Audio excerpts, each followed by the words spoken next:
네, 그럼 지금부터 서울중앙지방법원 2025 고합 1219호 피고인 한덕수에 관한 사건을 진행하도록 하겠습니다. 네, 피고인 자리에서 일어나시기 바랍니다.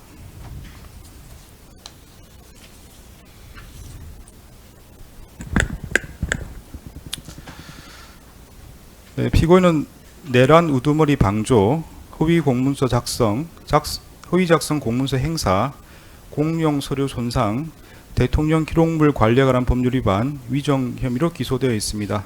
공소장 받아보셨습니까? 네, 받아봤습니다. 네, 진술 거부권이 있습니다. 그리고 개개의 질문에 대해서도 진술을 거부할 수 있습니다. 그리고 본인에게 유리한 사실을 진술할 수 있습니다. 네, 본인과 관련된 인적 사항에 대해서 확인해 보겠습니다. 피고인 성명이 어떻게 됩니까? 한덕수입니다. 생년월일이 어떻게 됩니까? 1949년 6월 18일 네, 직업이 어떻게 됩니까? 무직입니다. 주거지가 어떻게 됩니까?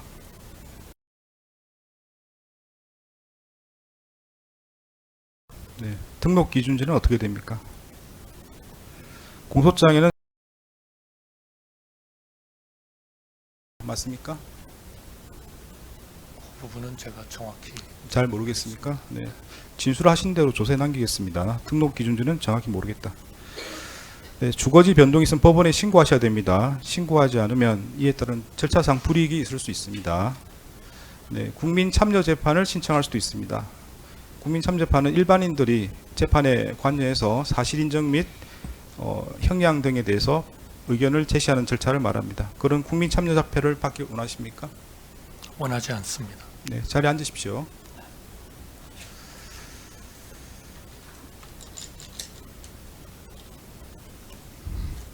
네, 출석하신 분들 확인하겠습니다. 특검에서 누가 나오셨나요? 예, 특별검사부 김형수. 차장검사 김정국. 네, 검사 윤기선. 조현일, 최형욱, 박지향 검사 나왔습니다. 네. 변호인은 누가 나오셨습니까? 법무빈 해광의 이완희, 손철, 고배민, 김도엽 변호사 출석했습니다. 네.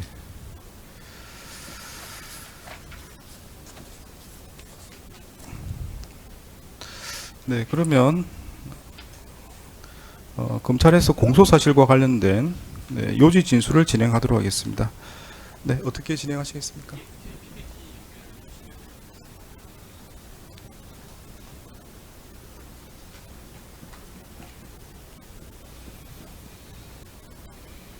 네, 기소요지 진술하시겠습니다. 예, 특별검사부 김형수입니다. 검찰은 위헌 위법적인 12.3 비상계엄에 대해 2025년 1월 26일 윤석열 전 대통령에 대해 내란 우두머리죄 등으로 기소하여 현재 1심 재판 계속 중이고 2025년 6월 10일 시행된 윤석열 전 대통령 등에 의한 내란 외환행위의 진상규명을 위한 특별검사 임명 등에 관한 법률에 따라 특검은 12.3 비상계엄과 관련하여 국무위원들의 내란 범행 가담 행위에 대해 수사하여 2025년 8월 29일 당시 국무총리인 피고인에 대해 내란 우두머리 방조죄 등으로 기소하였습니다. 피고인은 2022년 5월 10일 제20대 대통령 윤석열이 취임하자 2022년 5월 21일부터 2025년 5월 1일까지 제48대 국무총리로 재직한 사람으로 윤석열 행정부의 2인자이자 대통령의 제1보좌기관이며 국가 최고의 정책 심의기관인 국무회의 부의장이었던 사람입니다. 그동안 12.3 비상계엄과 관련하여 국회와 국민들 앞에 국무위원들을 모아 계엄을 선포하려는 대통령을 설득하고 반대해보려 했다. 최선을 다해 대통령을 설득했다는 주장과 달리 피고인은 국무총리로서 대통령의 위헌적이고 독단적인 권한 행사를 통제하고 견제할 최종적인 책임자로서의 의무를 저버리고 오히려 대통령의 위헌 위법적인 비상계엄의 내란 범행에 대해 그 명을 받들어 제1보좌기관으로서의 임무만을 충실히 수행하였습니다. 본건은 단순히 피고인이 당시 국무총리로서 왜 대통령의 계엄 선포를 막지 못했냐, 왜 좀 더 적극적으로 막지 못했느냐에 대한 책임을 묻는 것이 아닙니다. 특검 수사를 통해 그동안 확보된 증거들을 종합하여 보면 피고인은 계엄 선포 전후 과정에서 대통령의 위헌 위법적인 계엄 선포에 절차적 정당성을 부여하기 위해 국무회의 소집을 건의하고 비상계엄 선포문의 사후부서를 작출하는 등 여러 일련의 적극적인 방조 등 범행을 저질렀고, 이후 이를 숨기기 위해 계엄 관련 지시 문건 등을 파쇄하고 사후부서한 비상계엄 선포문을 폐기하였으며, 나아가 헌법재판소에서 거짓으로 증언하는 범행까지 저질렀습니다. 그 결과 12.3 비상계엄에 따른 내란 행위로 인해 헌정질서와 법치주의는 파괴되었고 생명신체의 자유 등 국민의 기본권이 침해되는 중대한 결과를 초래하였으며 상당 기간 그 진상은 국민들 앞에 제대로 규명되지 못하였습니다. 재판장님, 네, 말씀하시죠. 공소사실 요지를 진술하는 것이 지금 이 시간인데, 공소사실이라는 구체적인 사실에 근거해서 한덕수 피고인에 대한 이야기를 하는 것이 아니고, 지금 모두 잠깐만 들어보셔서 아시겠지만 이 사건의 의미나 검찰의 의견을 밝히고 있습니다. 언론에 보도된 것이나 피고인의 주장을 이곳에서 이야기할 하등의 이유가 없습니다. 그것은 앞으로 재판을 통해서 밝혀질 사항들이고 증거 조사를 통해서 밝혀질 것이지, 마치 증거가 다 있고 그것이 밝혀진 걸 전제로 지금 의견을 밝히면서 그걸 공소사실이라고, 그리고 더군다나 지금 많은 그 언론이 취재하고 있는 마당에 그런 이야기를 하는 것은 피고인이 유죄임을 전제로 하는 그 검찰의 주장에 불과합니다. 이런 부분들에 대해서 재판장께서 구체적인 사실에 대해서만 공소사실에 기해서 적시해서 말씀해 주시는 것이 공소사실의 요지에 부합한다는 변호인의 의견을 이의로 제기합니다. 네. 특검적 의견은 어떻습니까? 예, 제가 말씀드린 내용은 피고인의 지위, 그리고 피고인의 헌법상 책무, 그리고 개괄적인 피고인의 방조 등 범행에 대해서 말씀드린 거고요. 그리고 또 마지막으로는 그로 인한 법익 침해에 대해서 설명을 드린 것입니다. 네. 이하에서는 피고인의 구체적인 공소사실에 대해 특검 수사팀의 담당 검사가 말씀드리도록 하겠습니다. 네, 앞부분은 최대한 요약해서 진행하시고요. 나머지 구체적인 사실 위주로 요지 진술하시기 바랍니다. 예. 공소사실 요지 진술하겠습니다. 1. 피고인과 사건 관계인들의 지위.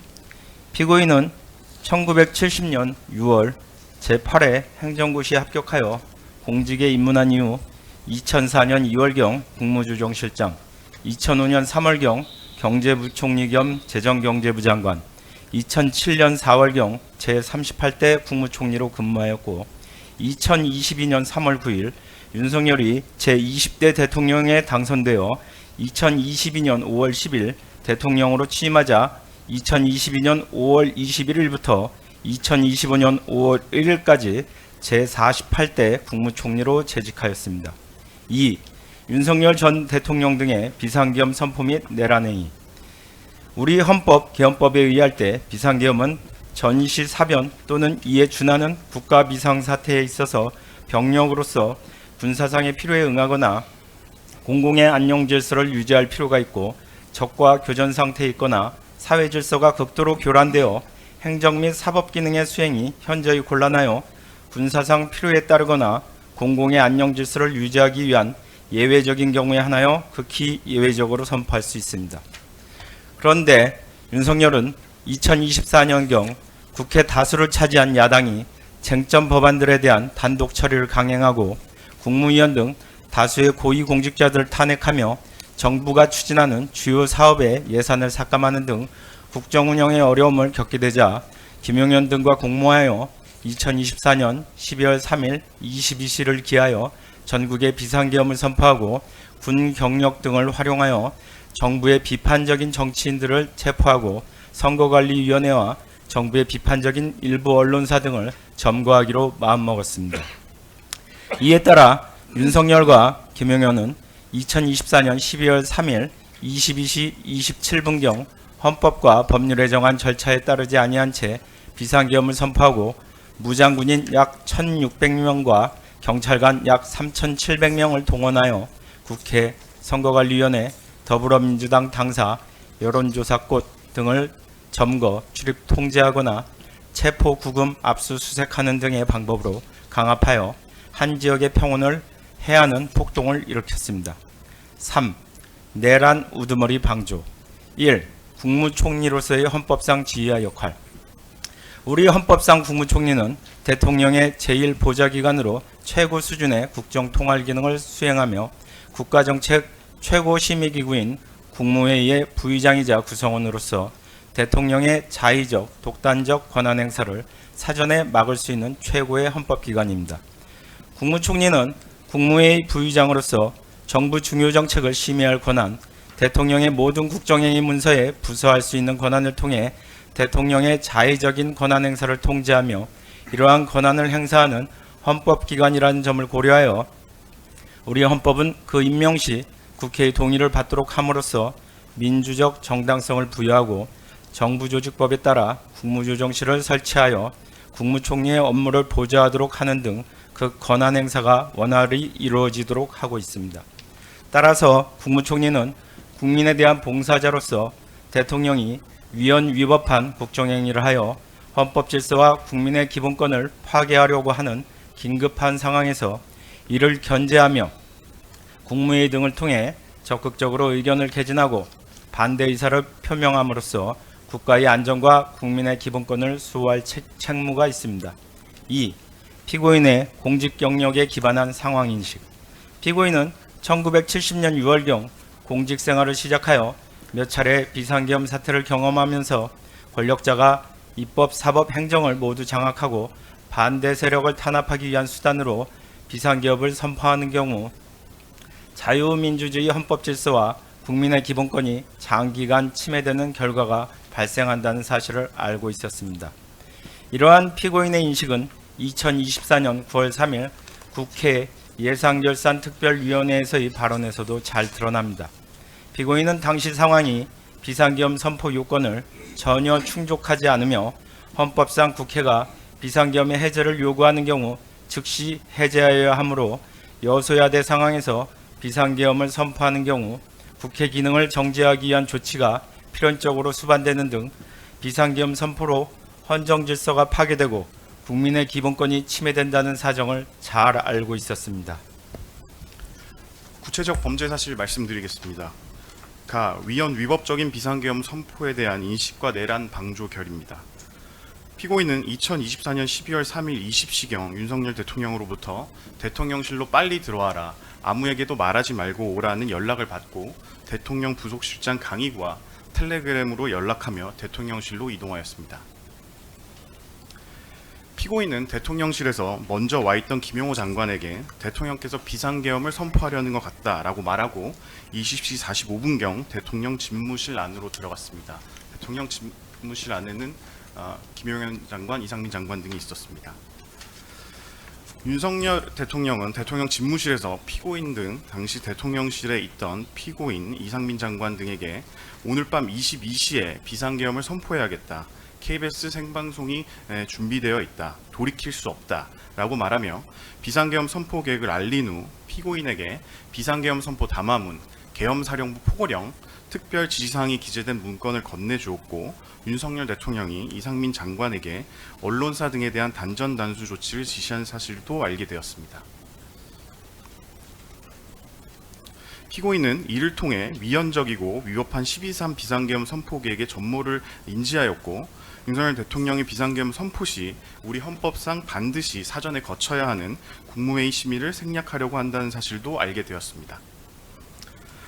비상계엄의 절차적 정당성 부여를 위한 국무회의 외관 작출을 통한 내란 방조행위 부분입니다.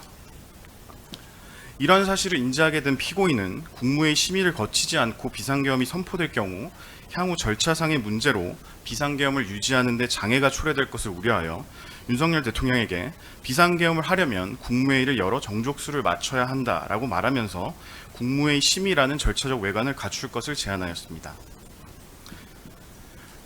국무회의 의사 정족수는 11명인데 당시 대통령실에는 피고인 등 김용현 장관, 윤석열 대통령, 이상민 장관 등 7명의 국무회의 구성원이 있는 상태로 4명의 국무위원이 추가로 필요한 상황이었습니다. 이에 따라 피고인은 추가로 국무위원들을 부르자고 건의하고 윤석열 대통령은 대통령 부속실 직원을 통해 추가로 국무위원을 부르라고 지시합니다. 그 과정에서 피고인은 김영현 장관과 국무위원 소집 상황을 점검하며 의사 정족수를 채우려고 하였습니다. 특히 김영현 장관은 의사 정족수에 4명이 부족한 상황에서는 피고인에게 손가락으로 숫자 4를 표시하고 의사 정족수에 1명이 부족한 상황에서는 손가락으로 숫자 1을 표시하며 피고인과 긴밀히 논의하였습니다. 또한 윤석열 대통령이 비상계엄을 선포하기로 한 22시가 가까워 오고 있음에도 의사 정족수가 충족되지 않자 송미령 장관에게 직접 전화를 걸어 어디쯤이세요? 빨리 오세요. 더 빨리 오시면 안 되나요? 라고 말하며 출석을 독촉하기도 하였습니다. 이와 같은 피고인의 건의에 따라 22시 16분경 국무위원 11명이 모이게 되자 윤석열은 참석자들에게 비상계엄 선포문을 나눠주며 아무런 심의나 의결 없이 비상계엄을 선포하겠다고 일방적으로 통보한 후 22시 27분경 비상계엄을 선포하였고, 그 과정에서 피고인은 대통령의 독단적이고 자의적인 권한 행사를 견제하기 위해 국무총리에게 부여된 권한을 전혀 행사하지 않았습니다. 비상계엄 선포 이후 피고인은 윤석열 대통령으로부터 내가 당분간 가야 하는 행사를 총리님이 대신 해주셔야겠습니다라는 지시를 받고 이에 수긍하고 참석한 국무위원들을 상대로 대통령실에서 같이 모여서 참석하였다는 의미로 서명을 할 수 있는 거 아니냐라고 말하며 부서하도록 설득하는 등 국무회의 심의라는 외관을 갖추어 주도록 함으로써 내란 행위를 방조하였습니다. 다음은 주요 기관 동세 계획 및 언론사 단전 단수 조치 관련 지시의 이행 방안 논의 등 내란 방조 행위 부분입니다. 비상계엄 선포 이후 윤석열 대통령은 최상목 장관에게 국가 비상입법 기구 관련 예산을 편성할 것, 국회 관련 자금을 차단할 것 등의 지시를 하였고, 이상민 장관에게는 다시 한번 단전 단수 조치와 관련된 지시사항을 강조하였는데 피고인은 현장에서 이를 직접 목격하고 인지하였습니다. 나아가 피고인은 위 이상민 장관과 대통령실에서 약 16분간 단전 단수 조치 관련 지시사항의 이행 방안 등 윤석열 대통령의 비상계엄 선포에 따른 지시사항에 관해 논의하였습니다.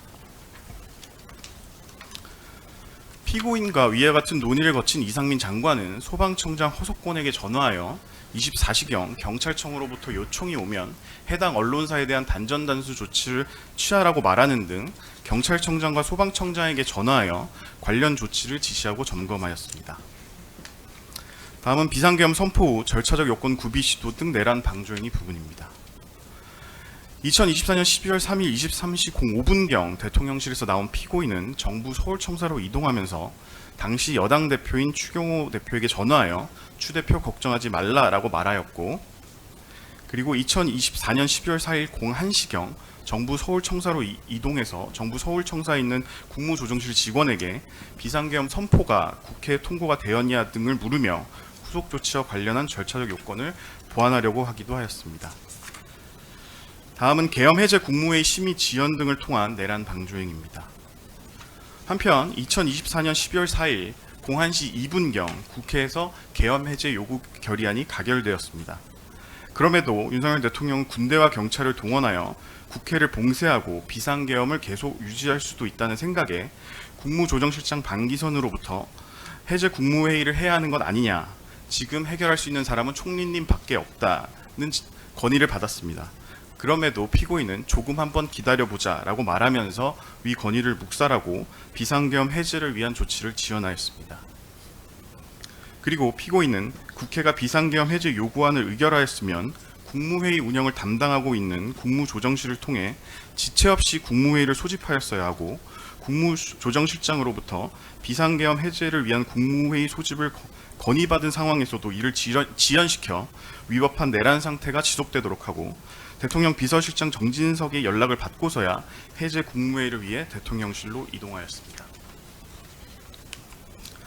결국 피고인은 계엄 선포 전에는 국무회의 외관 작출을 건의하였고, 송미령 장관의 출석을 직접 독촉하였으며 계엄에 동조하는 의사를 표시하였고, 계엄 선포 이후에는 윤석열 대통령의 지시사항을 수용하고 국무위원들에게 부서하도록 설득하였으며, 이상민 장관과 단전 단수 조치에 관해 협의하고 여당 원내대표와 통화하며 비상계엄이 유지될 것이라는 신뢰를 부여하였고, 국회 통고 절차 등을 보완하려고 하였으며, 국회 계엄 해제 요구 결의 이후에는 비상계엄 해제를 위한 국무회의 소집 건의를 묵살하고 비상계엄 해제를 지연시켰습니다. 이어서 허위 공문서 작성, 허위 작성 공문서 행사, 대통령 기록물 관리에 관한 법률 위반, 공영서류 손상에 대해 말씀드리겠습니다. 1. 비상계엄 선포 문서 사후 작출 관련 허위 공문서 작성 및 동행사. 비상계엄 해제 이후 언론에서 윤석열 대통령의 비상계엄 선포 행위가 실체적 절차적 요건을 갖추지 못한 것으로 위법한 행위에 해당하고 대통령 탄핵 사유에 해당한다는 문제가 지속적으로 제기되었습니다.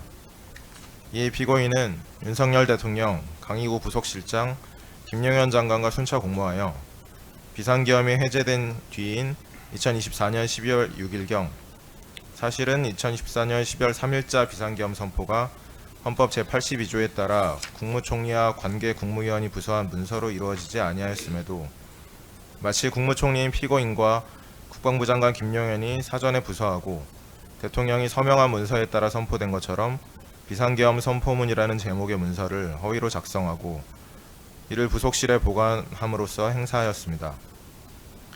2. 비상계엄 선포문 등 폐기 관련 대통령 기록물 관리에 관한 법률 위반, 공영서류 손상입니다. 그런데 이후 김용현 장관이 검찰에 긴급 체포되는 등 12.3 비상계엄 관련 수사가 본격적으로 진행되자 피고인은 사후에 비상계엄 선포 관련 문서를 작성한 것이 알려지는 경우 오히려 문제가 될 것을 우려하여 2024년 12월 8일경 강희구 부속실장에게 연락하여 이 문서 작성은 없었던 것으로 하자고 말하며 이를 파쇄할 것을 제안하고 강희구 부속실장은 피고인의 위 제안을 윤석열 대통령에게 전달한 후 대통령의 승인을 얻어 대통령이 서명하고 국무총리인 피고인과 국방부 장관이 서명한 대통령 기록물이자 공영서류를 임의로 파쇄하였습니다. 다음으로 위증 범죄입니다. 또한 피고인은 2025년 2월 20일경 대통령 윤석열 탄핵 심판 절차의 증인으로 출석하여 12.3 비상계엄의 실체를 밝히는 데 있어 중요한 사실관계인 12월 3일 대통령실에서 피고인이 대통령으로부터 비상계엄 관련 문건을 받았는지 여부와 이상민 장관이 비상계엄 관련 문건을 받았는지 여부에 관하여 허위로 증언하여 위증하였습니다. 결론입니다. 이에 특별검사는 위와 같은 일련의 헌법 파괴 및 형사사법체계 부정행위에 대해 피고인을 내란 우두머리 방조, 허위 공문서 작성 및 허위 작성 공문서 행사, 대통령 기록물 관리에 관한 법률 위반, 공영서류 손상, 위증죄로 공소 제기하였습니다. 이상입니다.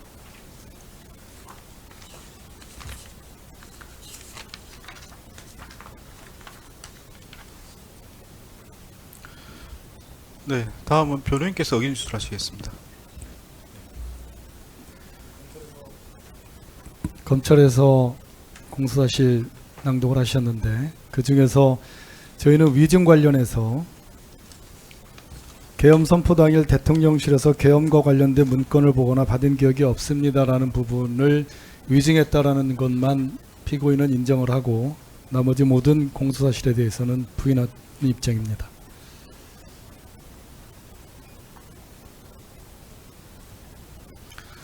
네, 부인하는 부분 관해서 좀 더 구체적인 부인 사유를 말씀할 수 있겠습니까?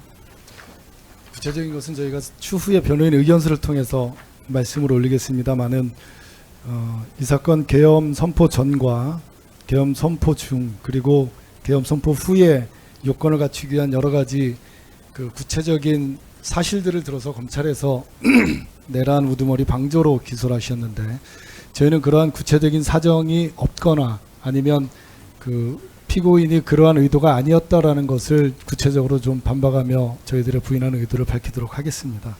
그리고 허위 공문서 작성 그리고 허위 작성 공문서 행사 대통령 기록물 관리 대통령 기록물인 비상계엄 선포문 등을 폐기했다는 것으로 인한 대통령 기록물 관리에 관한 위반 공영서류 손상 모두에 대해서는 법리적으로 그러한 것이 성립하지 않거나 또는 그러한 행위를 강의구와의 관계에서 그러한 지금 기소사실과 다른 어떤 저희들의 행위가 있다라는 점을 말씀을 올리고 위증에 대해서는 피고인이 그러한 기억이 없었기 때문에 그러한 문건을 받은 사실이 없거나 보지 못했다고 진술한 것이어서 위증에 대한 고의가 없다라는 취지의 저희들의 의견입니다.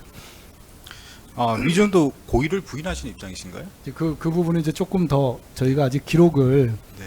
저희가 증거 기록을 확보한 것이 39건인데 네. 그것을 다 검토하기에는 조금 시간적인 한계가 있어서 그것을 보고 좀 더 구체적으로 추후에 밝히도록 하겠습니다.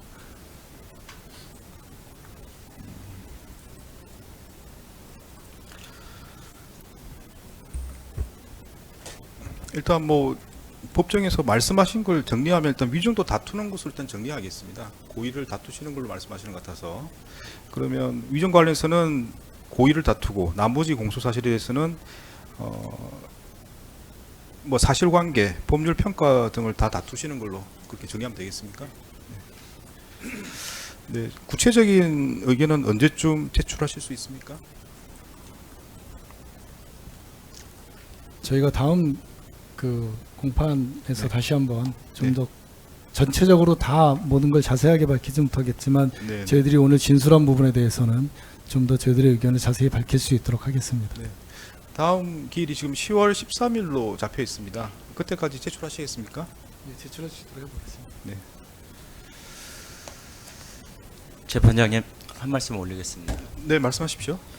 지금 변호인 측에서 처음에 얘기할 때는 위증의 일부에 대해서 인정한다, 자백한다는 취지로 말씀하셨다가 다시 고의를 부인한다, 고의가 없다 이런 취지의 말씀을 하셨는데 위증에 대해서 보다 명확히 좀 답변을 해주셨으면 좋겠습니다. 일부를 인정한다는 취지인지 아니면 전체를 부인한다는 취지인지에 대해서 다시 한번 좀 물어봐 주시면 좋겠습니다. 네, 좀 더 정확하게 의견을 표명해 달라는 네, 말씀. 위증이라고 해서 기소가 된 부분이 세 가지입니다. 계엄 선포 당일 대통령실에서 계엄과 관련한 문건을 보거나 받은 기억이 없다라는 부분이 첫 번째고, 저는 특별한 문건을 받은 사실이 없습니다라는 것이 두 번째 증언이고, 문건 주는 것을 보지 못했습니다라는 것이 세 번째입니다. 세 번째 세 가지 사실 중에서 첫 번째 그 문건을 보거나 받은 기억이 없다라는 부분에 대해서는 인정한다는 취지이고요. 두 번째, 세 번째에 대해서는 피고인이 그 부분에 대해서 기억을 정확히 할 수 없다라는 것이 저희들의 변소의 요지입니다.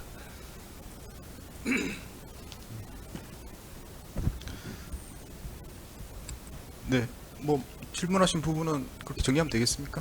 예.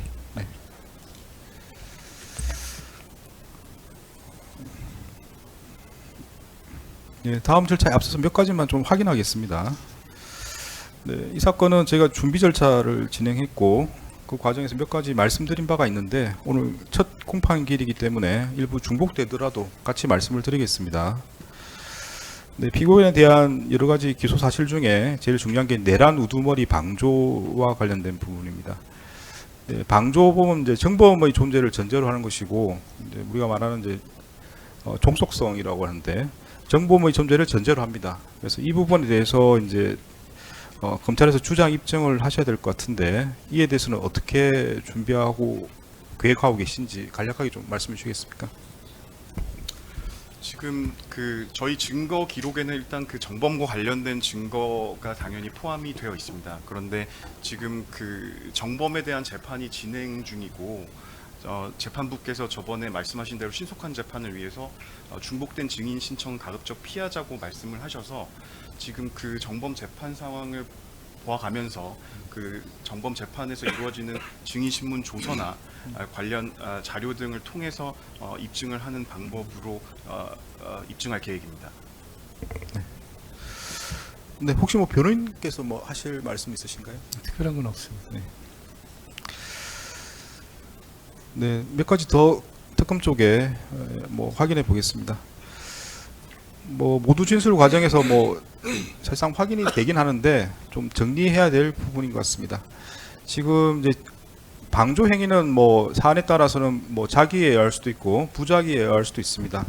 이 사건과 관련해서 내란 우두머리 방조라고 되어 있는데요. 이 방조 행위는 부자기에 의한 방조하고 자기에 의한 방조 어느 부분에 해당됩니까? 예, 본건의 경우는 자기에 의한 방조와 부자기에 의한 방조가 혼재되어 있다고 보시면 될 것 같습니다. 구체적인 예를 좀 말씀해 주시겠습니까? 예를 들어서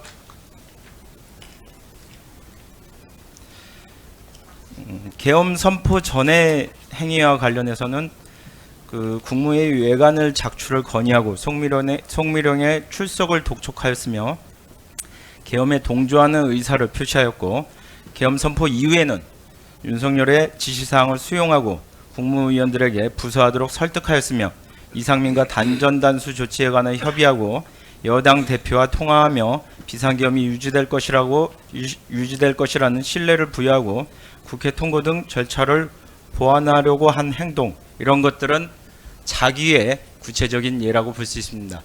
그 외에 그 국무총리로서 대통령을 보좌하는 책무가 있었다는 등 그 공소사실 요지에 구체적으로 기재한 부분들은 부작위로 볼 수 있습니다. 예, 이상입니다. 네. 뭐 잘 아시겠지만 부작위한 방조가 되려면 이제 여러 가지 그 결과 발생을 막아야 될 어떤 지위를 전제로 하고 있습니다. 그런 부분을 염두에 두시고 주장 입증하시기 바랍니다. 예, 알겠습니다.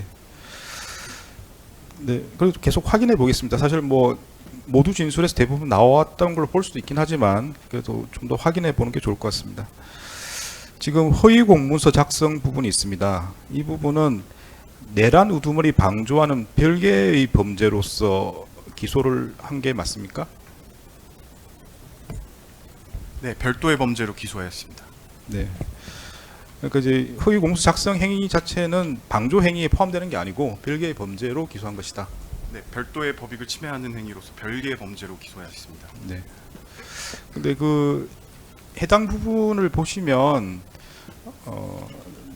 그 기재의 취지는 제가 정확히 알 수는 없습니다만은 허위 공문서 작성과 관련된 부분의 시점이 비상계엄 해제 전에 시점 일부 표시된 부분들이 있습니다. 그래서 이 부분이 어떤 관계인지를 조금 명확히 하시는 게 좋지 않을까 싶습니다.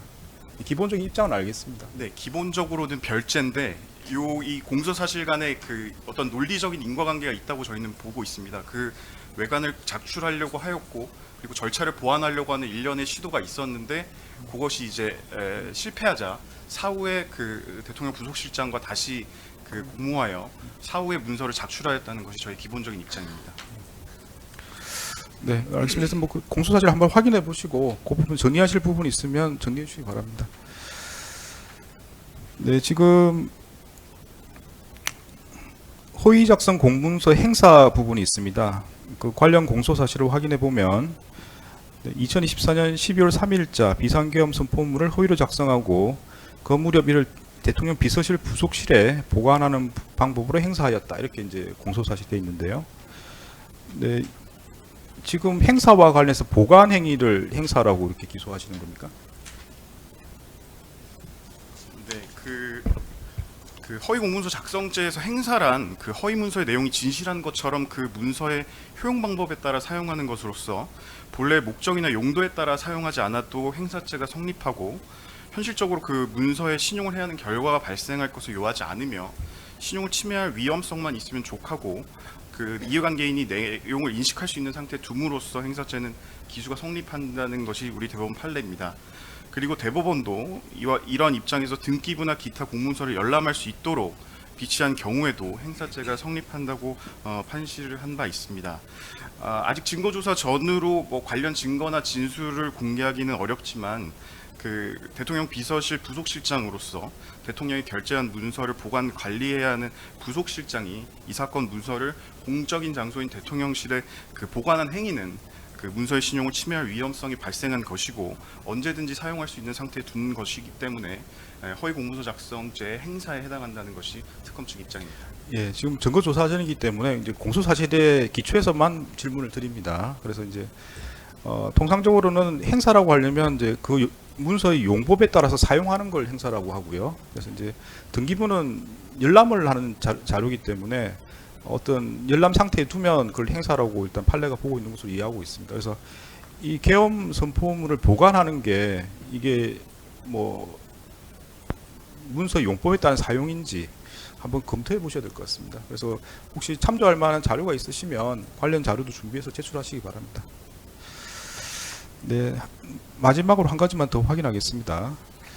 지금 내란 우두머리 내란 행위와 관련해서 이제 여러 가지 사건들이 진행 중인 걸로 알고 있습니다. 근데 지금 이 사건도 결국은 이제 내란과 관련된 방조 행위로 볼 수 있고요. 결국 이제 공범의 범위를 어떻게 볼 것인지를 좀 볼 필요가 있습니다. 기존 대운 판례 등에 비춰보면 이제 그 공범의 범위에 따라서 법정에서 사용할 수 있는 서류의 범위가 달라질 수가 있습니다. 그래서 이제 내란 행위와 관련해서 어디까지 공범으로 보고 주장 입증하실지 그 부분을 좀 확인해 보시고 입장을 좀 명확히 해주셔야 될 것 같습니다. 혹시 뭐 의견 있으신가요? 네, 지금 뭐 말씀하실 내용이 있으십니까? 지금 말씀하신 그 내란 범위와 관련해서는 그 어느 범위까지 내부자로 볼 것인지 외부자로 볼 것인지 그 부분을 지금 재판장님께서 말씀하시는 것도 연관되어 있다고 보기 때문에 그 부분에 대해서는 차후 의견서를 통해서 좀 더 정치하게 의견을 말씀드리겠습니다. 네. 이상입니다. 네, 알겠습니다.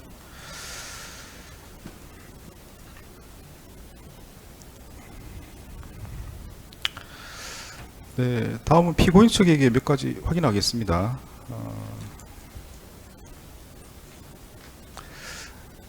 근데 지금 질문 사항은 이제 기록을 다 확인 안 하신 걸로 보여서 뭐 답변이 곤란하실 수도 있습니다. 그럼 뭐 상황을 말씀하시면 되고요. 네.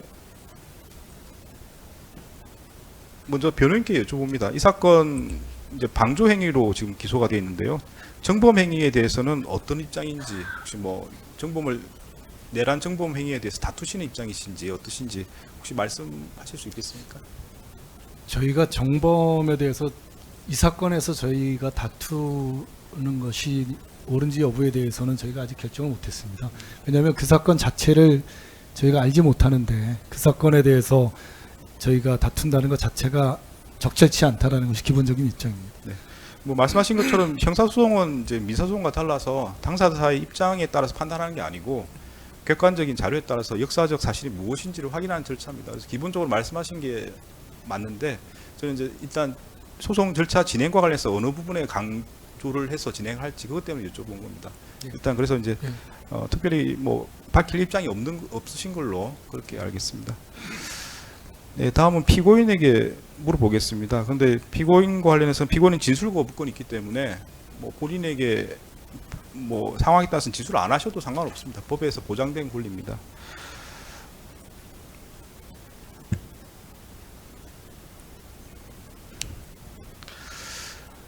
마찬가지입니다. 이것도 지금 이 사건 소송을 진행하는 데 있어서 어느 부분에 강조를 해서 중점적으로 진행해야 될지 이런 부분 관련되기 때문에 제가 여쭤보는 건데 뭐 말씀드린 것처럼 진술 거부권이 있기 때문에 답변 안 하셔도 상관없습니다. 네, 피고인에게 여쭤보겠습니다. 네, 2024년 이제 12월 3일 날 비상계엄이 있었습니다. 네, 이거 그냥 12.3 비상계엄이라고 이렇게 말씀을 드리면 피고인은 12.3 비상계엄과 관련해서 그 계엄 행위가 위헌이라고 생각하십니까? 아니면 합헌이라고 생각하십니까? 네, 곤란하시면 답변 안 하셔도 됩니다. 네, 그 부분에 대해서는 그 변호사님을 통해서 말씀을 드리도록 하겠습니다. 그러나 제가 40년 가까운 그 공무원 생활을 하면서 결국 시장 경제 그리고 국제적인 이런 신인도 이런 것들을 통해서 우리나라가 발전되어야 한다 하는 그러한 신념을 가져왔던 사람입니다. 그런 차원에서 보면 계엄이라는 것은 국가를 발전시키기 위한 그러한 차원에서 봤을 때에는 그렇게 받아들이기 어려운 그러한 그 상황이다. 그렇게 말씀드리겠습니다.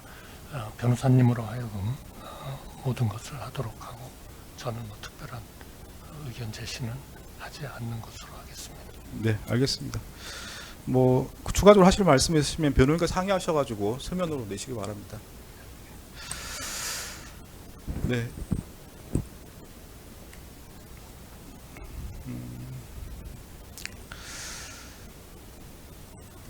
네, 다음은 증거 신청 절차로 들어가겠습니다. 특검 쪽에서 네, 증거 신청하시겠습니다.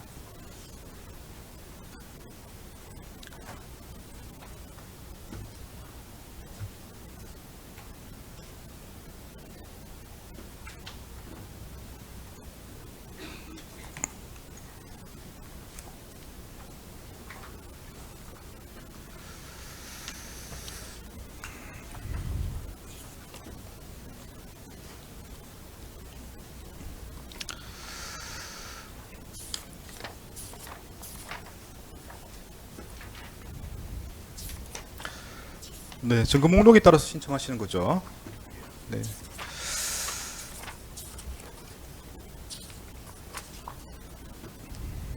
네, 어떻습니까? 변호인께서 의견 진술하실 수 있으신가요?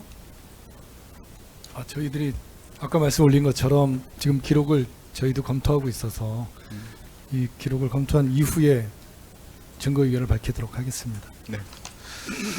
그 다음 기일 전까지 가능하시겠습니까? 가능하도록 맞춰보도록 하겠습니다. 네, 그러면 그 신청한 증거에 대한 변호인 의견은 다음 기일에 이제 진행하도록 하겠습니다.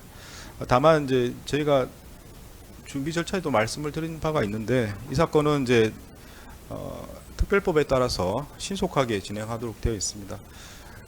그래서 그런 점을 고려하지 않을 수가 없습니다. 그래서 다만 이제 피고인의 방어권 문제도 있기 때문에 그 해결 방법으로 각 기일마다 진행할 부분을 특정해서 변호인 측에서 준비할 수 있도록 그렇게 기회를 드리려고 할 예정입니다. 그래서 오늘 원래 진행하려고 했던 CCTV 조사와 관련해서 먼저 좀 말씀을 드리겠습니다.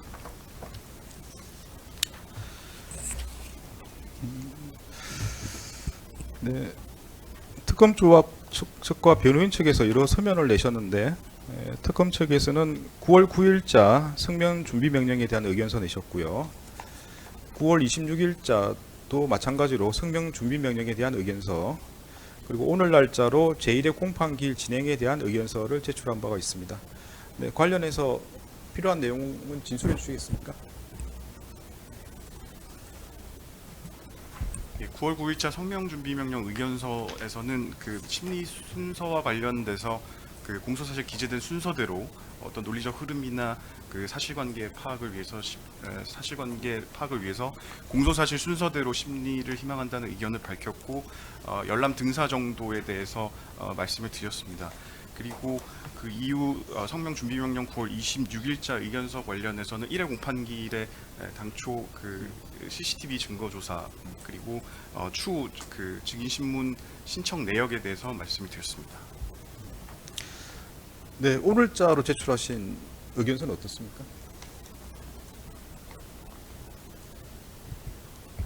그 당초 오늘 그 CCTV에 대한 증거 조사를 진행하기를 희망했습니다.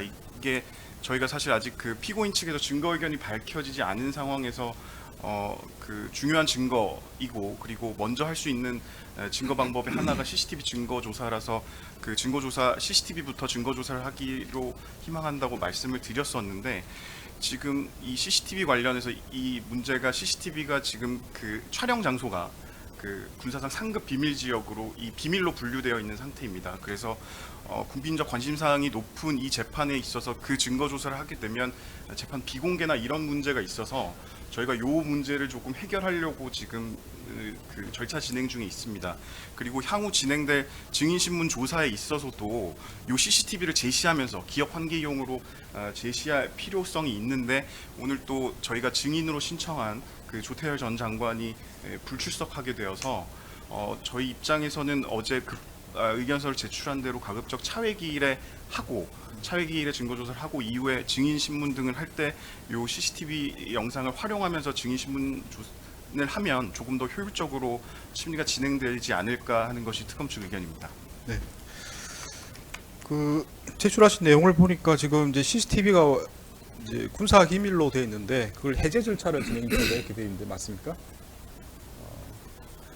그러면 다음 기일에 기밀 해제 후에 공개 절차로 진행하기를 원하신다는 입장이신가요? 아직 그 확정은 되지 않아서 저희가 뭐 지금 단정적으로 말씀드리기는 어려운데, 본사안의 뭐 국민적 관심도나 또 공정한 재판을 받을 권리를 위해서는 공개된 재판에서 하는 것이 바람직하다고 생각하기 때문에 저희가 조금 더 한번 그 부분에 대해서는 좀 절차 진행을 해보고 재판부에 말씀드리도록 하겠습니다. 제가 말씀드린 것은 뭐 여러 가지 주장 입장은 특검 쪽에서 정할 부분이긴 한데 이제 재판 지연 때문에 이게 그럽니다. 이게 뭐 필요하시면 뭐 그렇게 할 수는 있는데 언제 가능한지를 정해 주셔야 그게 이제 다른 절차 등과 관련해서 일정을 정할 수 있기 때문에 말씀을 드린 거고, 일단 말씀드린 최소한 말씀드린 내용은 일단 오늘 진행하기를 원하시는 건 아니고 일단 연기를 하기를 원하신다는 입장이신 거죠? 예, 다음 기일에는 CCTV 증거 조사가 진행될 수 있도록 하겠습니다. 네. 일단 CCTV 부분은 변호인 측의 의견을 듣고 증거를 결정해야 될 부분이고 사실 하기 전에 이제 의견을 들어볼 예정이었습니다. 다만 이제 검찰에서 먼저 이제 이 부분을 이제 기밀 해제해서 공개해서 진행하길 원하시는 입장이시라 의견은 뭐 다음 기일에 말씀하셔도 되고 증거 의견 말씀하실 때 같이 말씀하셔도 될 것 같습니다. 그래서 오늘 뭐 다 말씀 안 하셔도 될 것 같고요. 그러면은 뭐 이 사건의 중요성에 비추고 CCTV 내용의 중요성에 비춰서 뭐 특검에서 원하시는 대로 오늘 진행을 하지 않고 다음 기일에 진행하도록 하겠습니다. 네, 변호인 측에서는 9월 12일자로 절차 진행에 대한 의견서 내셨고요. 9월 29일자로 중개 관련해서 의견서 내셨습니다. 혹시 법정에서 하실 말씀 있으신가요? 없습니다. 지금 저희들이 냈던 의견서는 결국 법정 공개나 방송에 의한 공개 부분인데 그 부분은 이미 재판부 결정하신 거기 때문에 특별히 드릴 말씀은 없고요. CCTV 부분에 대해서도 추후에 뭐 의견이 있으면 밝히겠습니다만은 아까 검사님 말씀하시기를 국민적 관심이 높아서 이 사건 CCTV를 비밀인가 해제를 해서 법정에서 공개된 재판에서 현출하시겠다고 말씀하시는데 저희가 이 사건 형사 재판부터 관여를 했기 때문에 조사 과정은 전해드린 이야기이기는 합니다만은 조사 과정에서 CCTV를 피고인 본인 내지는 변호인조차도 제대로 보지를 못한 상태에서 그것이 국가 3급 비밀이라는 이유만으로 피고인도 제대로 보지 못한 상태에서 조사를 받았는데 그것을 법정에서 이제는 국민적 관심이 있으니까 이것을 공개해서 하신다고 말씀을 하시니 재판은 어디까지나 공정하게 공개된 재판하는 것이 원칙이긴 하지만 그러한 식으로 저희가 우려했던 바대로 이것을 다분히 어떤 국민적 관심이라는 이름으로 여론 재판화하려는 것이 아닌가라는 우려가 있다는 점을 말씀을 올립니다. 뭐 추가로 하실 말씀 있습니까? 그 조사 과정에서는 피고인에게 충분히 제시를 해서 기억 환기를 할 수 있는 기회를 드렸고 지금 저희가 이렇게 해제하려고 하는 측면은 한편으로는 또 피고인 방어권 보장도 고려를 한 것이기 때문에 그런 점이 있다는 점도 말씀드리겠습니다. 네, 알겠습니다. 일단 오늘은 증거 목록에 따라서 특검에서 증거 신청하시는 걸로 하고 여기까지만 진행을 하겠습니다. 진행을 하고 오늘 오후에는 원래 증인신문을 하려고 했는데 어제 날짜로 불출석 사유서가 제출되어 있습니다. 사유서 내용을 간략하게 말씀을 드리면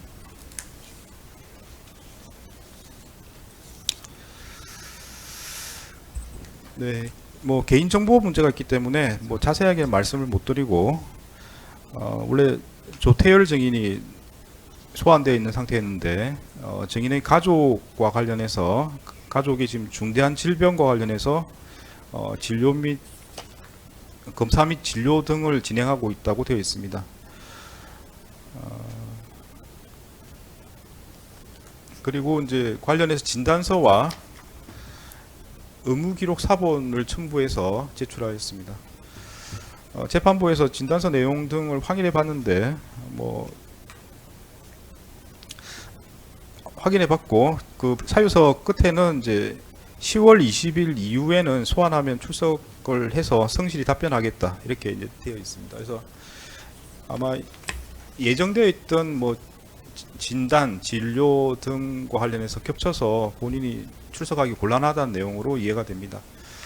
다만 10월 20일 이후로는 출석하겠다고 하는 출석 의사를 밝히고 있는 상태고 소명 자료도 다 첨부해서 제출한 것이고 그 내용을 봐서도 불출석 사유로 흑감이 타당하다고 보여집니다. 그래서 일단은 오늘 증인신문 절차는 진행이 안 될 걸로 그렇게 보입니다.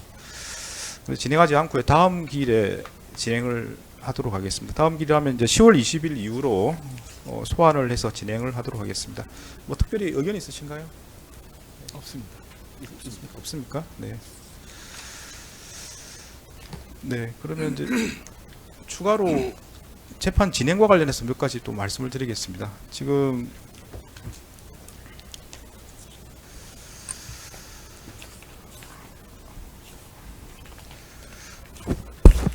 내가 이제 제가 특검 쪽에 여러 가지 이제 구체적인 증거 조사 등에 대해서 밝혀달라고 이제 여러 차례 말씀을 드렸는데, 일단 이제 관련 법에 따른 기한을 지키기 위해서도 있지만, 이제 변호인 측에서도 방어권 행사를 위해서는 구체적으로 특정해 주셔야 그 부분에 한정해서라도 이제 기록을 검토해서 준비하실 수 있을 것 같아서 이제 말씀을 드렸습니다. 그에 따라서 이제 여러 가지 자료를 제출하셨고요. 9월 26일자 의견서에 이제 여러 가지 수정 조사라든지 정인 신문에 대한 내용이 나와 있습니다. 근데 문제는 이제 정인 신청한 내용을 보면은 지금 저희가 예정하고 있는 기일에서 이걸 기한 내에 다 할 수 있을 것인지 좀 검토를 해보셔야 될 것 같습니다. 그래서 기한을 지키기 위해서는 이제 뭐 재판을 더 하거나 아니면 정인 신문이나 증거 조사를 핵심 부분에 한해서 하거나 뭐 이렇게 여러 가지 방안을 강구를 해야 될 것 같고요. 그래서 지금 특히 특검 쪽에서 이 내용을 한번 검토해 보시고 이게 기일 안에 가능한지, 근데 고려해야 될 부분은 이제 주신문 말고도 반대 신문도 해야 되고요. 이제 변호인 측에서도 이제 여러 가지 증거 신청을 하실 수 있는 상황이기 때문에 그걸 고려해서 이제 기일을 저희가 확보를 해야 되는 상황입니다. 그래서 이제 뭐 추가 재판이 필요한 건지 아니면 일부 증거 신청을 좀 핵심 부분에 한정할 것인지 이 부분을 좀 더 고민하셔야 될 것 같고, 특히 오늘처럼 이렇게 증인이 안 나와버리면 이제 공전이 되는 상황이 될 수가 있습니다. 그러니까 이런 것까지 고려해서 이제 증인을 좀 빡빡하더라도 이제 여러 명을 신청하시든지 이렇게 하는 방법들을 좀 고려해 보셔야 될 것 같습니다. 그래서 한번 그 부분도 한번 고려해 보시고 기존대로 유지하실 거면 뭐 재판을 길이 더 필요하다든지 좀 의견을 좀 제시해 주셔야 될 것 같습니다. 그래서 아마 이제 이 신청하신 증인들도 아마 좀 많이 추려서 하신 걸로 제가 이해가 됩니다. 그런 입장이면 재판기를 더 진행을 해야 되지 않을까 싶습니다. 그래서 일단 저희도 검토 중인데 한번 자료를 한번 확인해 보시고 구체적인 의견을 좀 더 해주시면 맞춰서 재판을 진행하도록 하겠습니다. 그리고 그 변호인 측에서 신청하실 여러 가지 증거들이 있을 수도 있습니다. 그 부분도 좀 미리 말씀해 주시면 일정을 잡는 데 도움이 될 것 같습니다. 그리고 재판 진행 관련해서 이제 여러 가지 필요하신 부분이 있으면 언제든지 말씀하시고 절차적으로 뭐 이해하실 부분이 있으면 바로바로 말씀해 주시면 그 부분 저희가 들어보고 반영할 부분이 있으면 반영해 드리도록 하겠습니다. 혹시 뭐 한 가지만 말씀을 말씀하시죠. 올리면 그 기일을 지금 매주 월요일로 해서 하루 종일 잡아 주셨는데 저희 변호인 입장에서도 다른 뭐 이 사건이 당연히 중요하게 생각을 하시지만 다른 중요한 사건들도 월요일 기일을 잡아서 뭐 한 달에 한 번씩 그 기일을 한 넉 달을 잡아놓은 사건들도 있습니다. 그래서 그 기일이 재판장님 잡아주시는 10월 달에 한 번, 11월 달에 한 번 오후 2시에 증인신문 기일이 중복되는 기일이 있어서 그런 부분들은 그 기일 정도의 오후 정도는 좀 조정을 해주시는 게 어떨까 하는 것이 저희들의 말씀을 드립니다.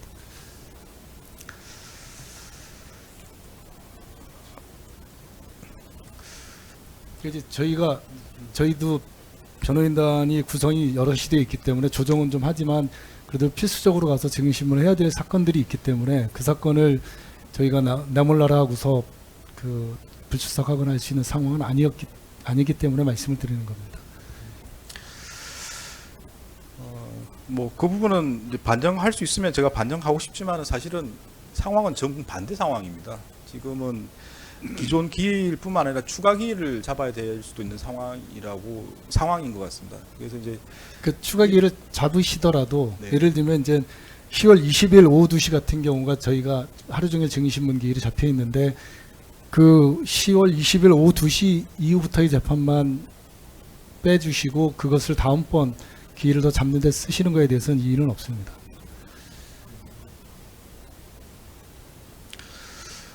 그 내용을 좀 구체적으로 서면으로 내시면 저희가 한번 검토해 보겠습니다. 지금 왜냐면 자료까지 해서 한번 예, 말씀 올리겠습니다. 왜냐하면 지금 일정상 아마 지금 지정되어 있는 기일만으로는 그 기일 내 진행이 완료 안 될 가능성이 있어 보여서 뭐 추가 기일을 정하는 대신에 변호인들께서 말씀하신 부분을 반영할 수 있으면 뭐 반영하는 방향으로 네. 뭐 그렇게 할 수도 있을 것 같긴 합니다. 그래서 이제 아까 말씀드린 특검 쪽에서도 좀 일정과 관련해서 의견이 있으시면 서면에 좀 말씀해 주시고요. 예, 알겠습니다. 변호인께서도 여러 가지 사정이 있으면 사정을 말씀하시면 양쪽 사정을 최대한 반영을 해서 절차가 진행될 수 있도록 저희가 한번 고민해 보겠습니다.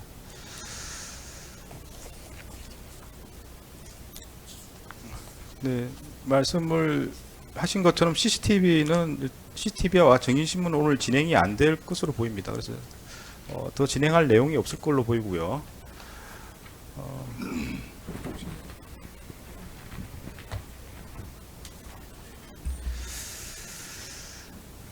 네, 그래서 오늘 절차는 이 정도로 마무리될 것 같은데 오늘 재판 진행과 관련해서 의견이 있으시면 뭐 지금 말씀하시면 되겠습니다. 혹시 뭐 하실 말씀 있으신가요? 없습니다. 없습니까? 네. 다음 기일은 10월 13일 10시입니다. 10시인데 이때 어떤 내용에 대해서 진행할지 좀 특정을 해야 될 것 같습니다. 말씀드린 것처럼 이제 증인을 한 명만 하다 보니까 오늘 같은 상황이 벌어져서 여러 증인을 같이 지정해 게 적절하지 않을까 생각이 듭니다. 네, 다음 기일 진행과 관련해서 좀 구체적으로 정해 주시죠. 특검성 어떻습니까?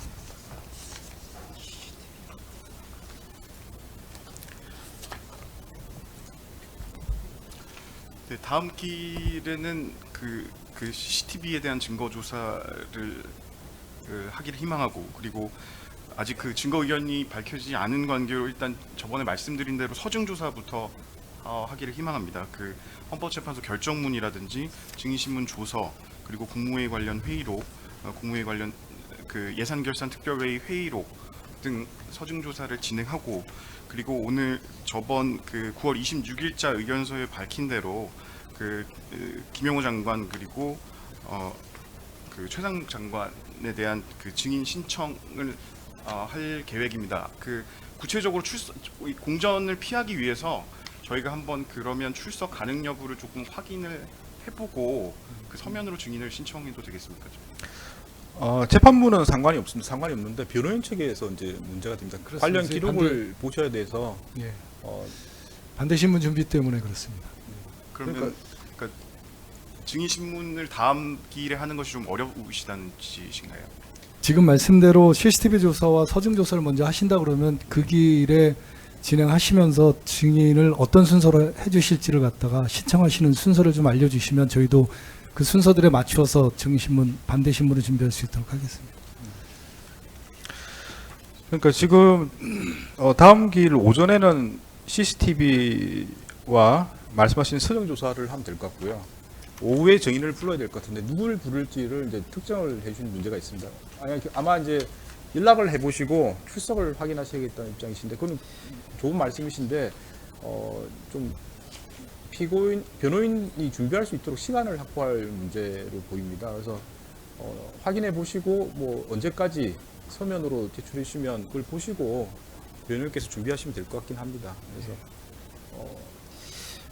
말씀드린 대로 이른 김영호 장관과 송미령 장관을 다음 기일에 증인으로 신청할 예정인데 네네. 그 출석 여부를 좀 명확해서 조속히 의견서로 제출하겠습니다. 네, 좋습니다.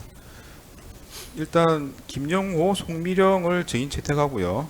다음 재판 기일에 소환하도록 하겠습니다. 그 시차 소환을 하는 게 좋아 보이는데 어떻습니까? 2시, 4시 이렇게 시차 소환 어떻습니까? 예, 그게 좋을 것 같습니다. 네, 그럼 2시에 누구를 신청하시겠습니까? 김영호 장관을 2시에 하겠습니다. 네, 김영호를 다음 기일 2시에, 송미령을 4시에 이렇게 예, 예. 신청하시겠습니까? 혹시 뭐 의견 있으신가요? 없습니다. 네.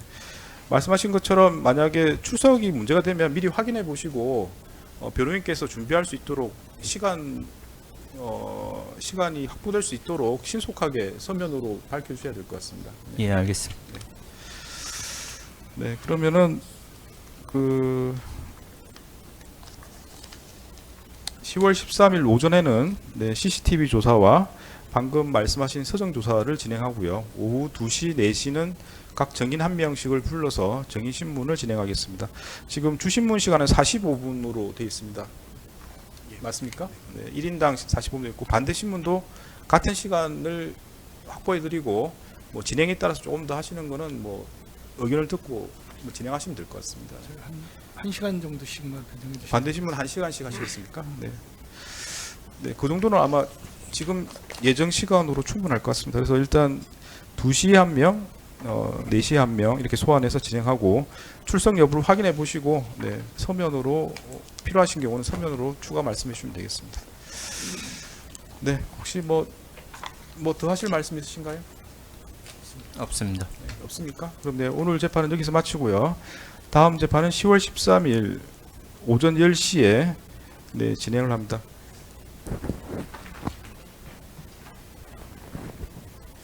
네, 법정은 변경됩니다. 이 법정이 아니고 동관 358호 법정입니다. 네, 법정은 동관 358호 법정에서 10월 13일 오전 10시에 진행하도록 하겠습니다. 네, 말씀드린 여러 가지 준비 사항들은 서면으로 일찍 제출해 주시면 재판 진행하는 데 도움이 될 것 같습니다. 네, 더 하실 말씀이 없으시면 오늘 재판 여기서 마치겠습니다. 네, 돌아가시면 되겠습니다.